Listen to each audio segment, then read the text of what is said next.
Bonjour, je m'appelle Jin, je suis une adoptée coréenne. Je suis née le 3 mai 1975, donc aujourd'hui j'ai 40 ans. J'ai été adoptée le 21 novembre 1979, donc à 4 ans et demi. Je ne connais pas, je n'ai pas de souvenirs vis-à-vis de mes origines et de mon adoption avant mes 4 ans et demi. Par des recherches que j'ai faites ultérieurement, je sais que c'est mon père biologique qui m'a élevée. C'était un homme qui était très pauvre. Ma mère n'était pas là, je ne sais pas les conditions. Initialement, on m'a dit que cette maman était morte.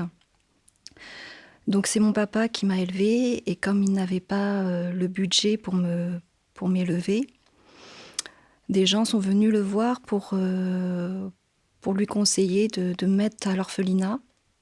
Donc il m'a mis à l'orphelinat. De là, j'ai été adoptée. Je sais que par la suite, il est revenu, mais j'étais déjà partie en France.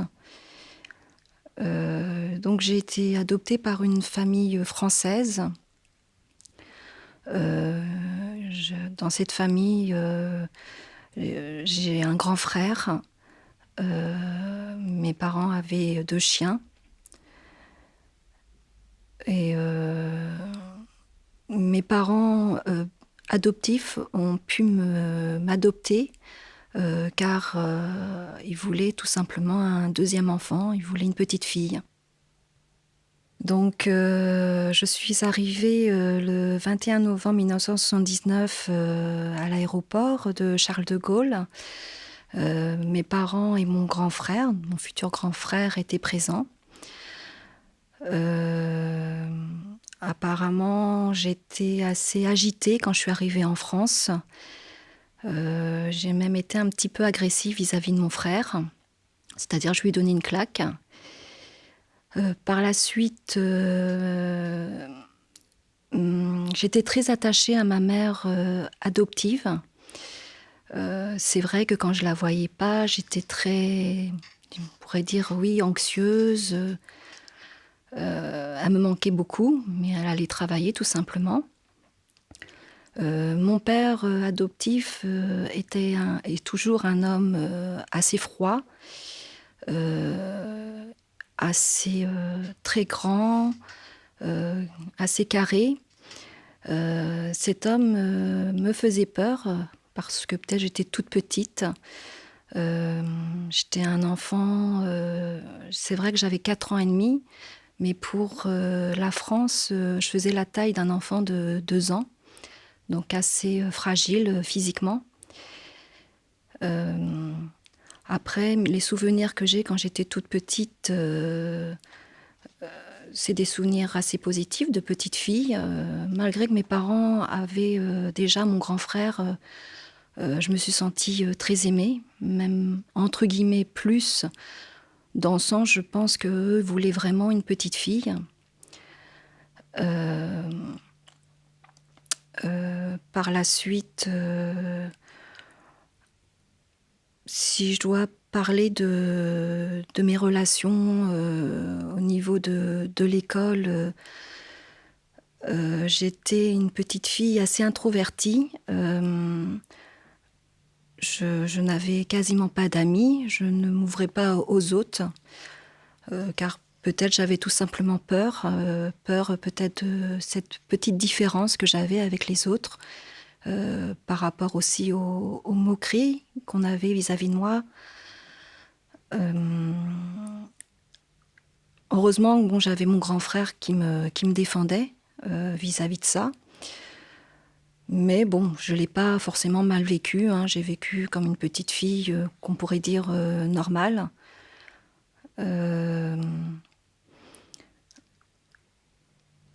Après, au niveau de mon adolescence, je crois que je me suis renfermée un petit peu plus.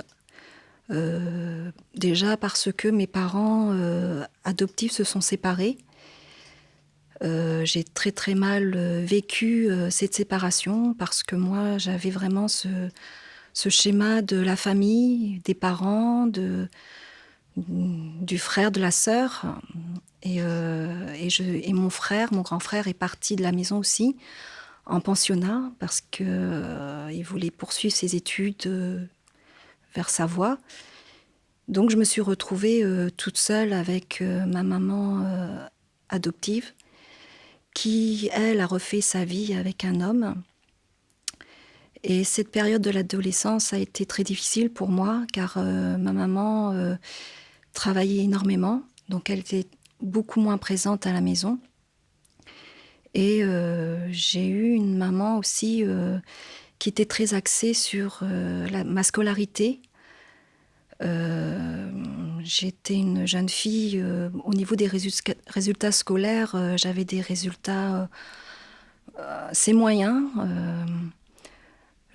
Pourtant, je travaillais, mais je ne sais pas, je n'y arrivais pas et du coup, je la décevais qui, elle, était une femme qui avait, vraiment réussi professionnellement, qui me disait qu'elle était toujours première de sa classe et donc je sais que je la décevais, c'était, le seul lien qu'on avait entre elle et moi et mon père, adoptif, lui, lorsque mes parents se sont séparés, lui, s'est un petit peu retiré de ma vie, car il était déçu de cette séparation et donc mon père adoptif, c'est vrai que, je n'ai pas eu beaucoup de nouvelles de lui, juste pour mon anniversaire et Noël. Il ne donnait pas trop de ses nouvelles. Pourtant, j'ai essayé aussi, j'ai essayé de l'appeler, mais je le sentais de plus en plus froid. Et donc, c'est vrai qu'à l'adolescence, je me suis un petit peu, c'est vrai que ma vie était plus, au collège et après au lycée. Heu, bon, j'avais quelques amis, mais pas plus que ça. C'est vrai que je sais pas, c'était vraiment une période où j'étais très introvertie. Il faut savoir que dans mon entourage, moi j'étais, une jeune fille, j'étais dans une école privée. Il n'y avait pas beaucoup d'étrangers, dans le sens même, il n'y avait pas du tout d'asiatiques dans les écoles que j'ai fréquentées. Donc par rapport, à l'image que j'ai par rapport aux asiatiques, je n'avais pas de je pouvais pas dire que, je pouvais pas dire que j'avais une image vis-à-vis d'eux, parce que je n'en côtoyais pas du tout. Et au fur et à mesure, je pense, j'ai aussi un peu renié un peu cette adoption, heu, mes origines, parce que, peut-être on m'a rien expliqué vis-à-vis de tout ça. Et aussi moi, je n'ai pas eu la curiosité de faire des recherches, car j'en avais pas le besoin. Alors, aujourd'hui, effectivement, je peux dire que j'ai fait des recherches par rapport, à mon adoption. Ça remonte, lorsque j'avais, 18 ans. Mes parents m'ont toujours dit si je voulais faire ce voyage, bien sûr pour mes 18 ans, soit pour retrouver mes origines ou tout simplement pour visiter, le pays de mes origines. Moi, effectivement, je voulais, retrouver mes origines, si on pouvait, bien sûr. Donc nous avons fait ce voyage, heu, de nos propres moyens. Nous sommes pas passés par une agence de voyage. Nous avons pris les sacs à dos, nous sommes allés un petit peu à l'aventure. Ce qui nous a aidés, c'est, mon dossier d'adoption. Parce que quand j'avais 18 ans, on a eu du mal à communiquer en anglais, quoiqu'on y arrivait un petit peu et grâce à mon dossier d'adoption, sur ce dossier, mon papa biologique avait quand même mis, son adresse où il habitait initialement. Donc nous sommes allés, au commissariat de police, de cette ville Et grâce à la police qui a été vraiment touchée par mon histoire, ils ont fait les recherches pour retrouver mon papa biologique. Donc grâce à eux, nous l'avons retrouvé. J'ai pu le retrouver, le revoir.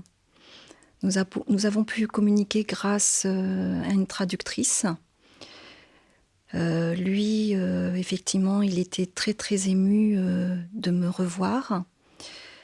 Ma mère aussi, parce que j'étais allée avec ma mère et mon beau-père. Moi, mon ressenti par rapport à ce voyage, j'avais l'impression d'être dans un rêve. C'est vrai que c'est bizarre à dire, j'avais l'impression que j'avais pas d'émotion, ou pas d'émotion aussi développée que ma mère et mon père biologiques. J'ai essayé de lui poser des questions à mon père. C'est vrai que c'est bizarre, j'étais omnibulée par ma mère biologique. J'ai voulu lui demander ce qu'il en était de cette femme.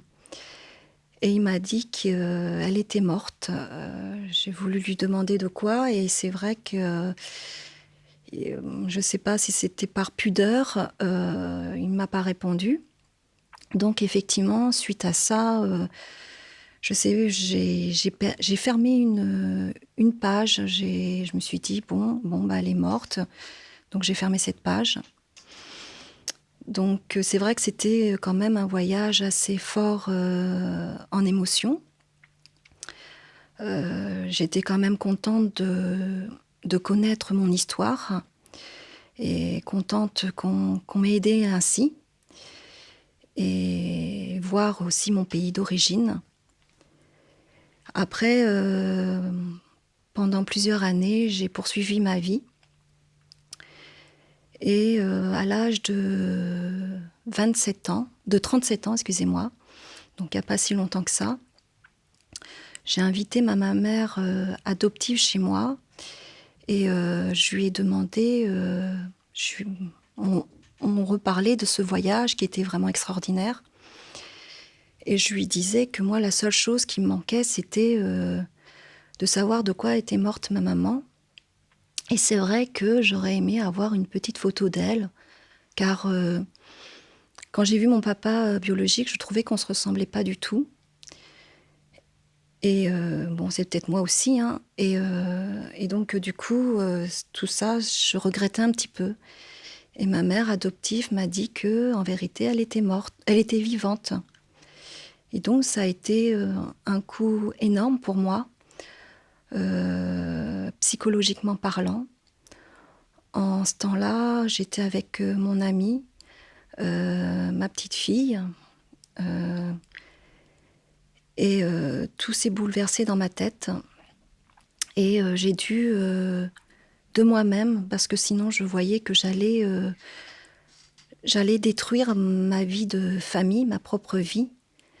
Je suis allée voir un psychologue qui m'a fait énormément parler de mon adoption, ça m'a fait énormément du bien. Il me fallait faire ce chemin. Et par la suite, dans mon chemin, comme me disait le psychologue, j'étais comme ce petit poussé qui mettait des petites pierres. Je mettais ces petites pierres, j'essayais de voir, je cherchais, mais j'allais à mon rythme, j'allais doucement. À un moment donné, j'ai même essayé de réapprendre ma langue, mais doucement. Et à un moment donné, je suis tombée via Internet sur l'association Racines coréennes. J'ai commencé à parler avec des gens qui étaient adoptés et m'ont dit « Viens à un repas ». Mais j'ai eu du mal parce que, comme j'ai dit précédemment, j'avais du mal par rapport aux Asiatiques. J'avais rejeté ces gens. Mais je pense qu'au fond de moi, j'avais besoin de voir qui étaient ces gens aussi adoptés comme moi. Et je suis allée à un premier repas. J'ai vu des gens, effectivement, qui me ressemblaient physiquement, mais bien sûr, qui n'avaient pas d'accent asiatique, et en parlant avait vécu les mêmes choses que moi dans l'enfance, dans l'adolescence, étant adulte. Et j'ai l'impression que je me suis retrouvée avec moi-même. Et petit à petit, j'ai réussi à essayer de revoir un peu ma culture d'origine, ma culture coréenne. Mais je ne sais pas pourquoi, tout ça, je le fais petit à petit. J'ai pas envie de précipiter. Même par rapport à ce que j'ai appris vis-à-vis de ma maman biologique. C'est vrai que j'ai réentamé une recherche, mais toute seule. C'est vrai que j'en ai pas parlé avec mes parents, car j'avais peur de leur faire du mal. Je suis passée par le centre d'adoption. Ils ont regardé et ils ont vu effectivement ma maman était encore vivante. Ils ont retrouvé son adresse. Ils lui ont envoyé un message pour si elle voulait me revoir, mais elle n'a pas répondu. Après, je pense qu'elle a sa vie. Ils ont essayé plusieurs fois, mais il n'y a pas eu de réponse. Et par rapport à mon père adoptif, j'ai appris qu'il était mort en 2011. Je ne sais pas de quoi.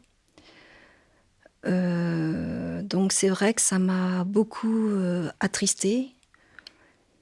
Et aujourd'hui, si je devais faire d'autres recherches, ça serait pas vis-à-vis de ma mère adoptive, parce que je me suis renseignée. C'est vrai que bon, je respecte sa vie. Si elle ne veut pas me répondre, c'est qu'elle a ses raisons. Je me dis, si un jour elle le veut, elle sait. J'ai fait des démarches. Mes recherches, c'est vis-à-vis de... Parce que mon père a refait sa vie. Et quand j'avais fait ce voyage à 18 ans, j'ai rencontré du coup ma demi-sœur, parce qu'il a eu une petite fille. On a 4 ans de différence. Et c'est vrai qu'aujourd'hui, si je devais faire des recherches, ça serait vis-à-vis d'elle, pour qu'elle me dise des choses... je ne sais pas pourquoi, qu'elle me dise des choses positives sur mon père. Mais aujourd'hui, je n'avance pas, parce que je sais que si je dois retrouver cette sœur, je dois retourner en Corée. Donc, je le ferai, mais pas tout de suite. Je ne sais pas, des fois, c'est vrai que on voudrait peut-être bousculer les choses assez rapidement, mais on a peur entre guillemets, de retomber psychologiquement, d'apprendre des choses mauvaises. Et je ne sais pas, moi j'ai envie d'apprendre des bonnes choses vis-à-vis de mes origines. Voilà, et cette période où j'ai appris la mort,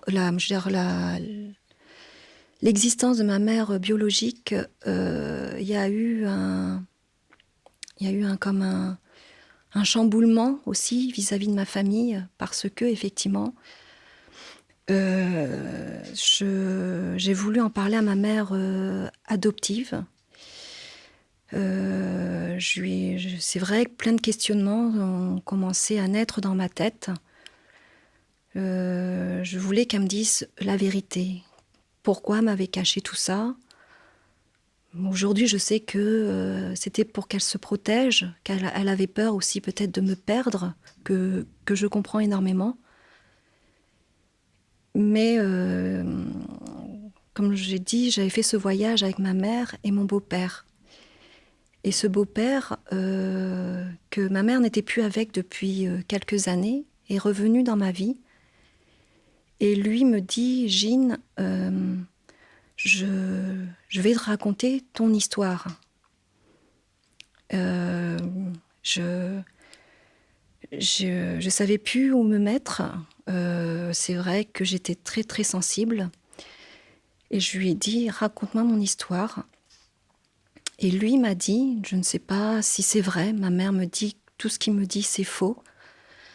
Il me dit que mon père adoptif Bref, mon père biologique, excusez-moi, m'aimait énormément, ne voulait pas du tout me laisser. Effectivement, il y avait des gros problèmes d'argent entre mon père et ma mère. Et quand il m'a laissée, c'est ce qu'il m'a dit. Il m'a dit apparemment ça serait des hommes qui viennent du gouvernement, qui sont venus le voir pour me dire laissez votre enfant à l'orphelinat. Je ne sais pas si c'est vrai, ma mère me dit non, c'est totalement faux. Mon beau-père me dit que ma mère adoptive a mis beaucoup d'argent pour que cette adoption se fasse le plus rapidement possible. C'est vrai que l'adoption s'est faite rapidement. Je ne me suis jamais posé de questions. Au jour d'aujourd'hui, je ne sais pas qui a tort, qui a raison. Mais ce que je retiens de cette histoire, c'est que mon père m'aimait fort, parce que je pense comme tout enfant adopté, on a envie de savoir si nos parents nous ont aimés véritablement. Et je pense que mon père m'a aimé énormément. Quand je suis revenue en Corée à 18 ans, apparemment, quand la police l'a appelé, il a crié, mais crié de joie. Et c'est une attitude qui m'a vraiment touchée. Et c'est vrai que quand je lui ai parlé à mon père biologique, il y a eu des moments où je me suis retrouvée toute seule avec lui. Il y avait la communication non verbale, parce que moi je ne parlais pas du tout le coréen. Et je voyais sur son visage comme si qu'il regrettait. Je le ressentais. Mais après, je ne pourrais pas le définir. Et donc voilà.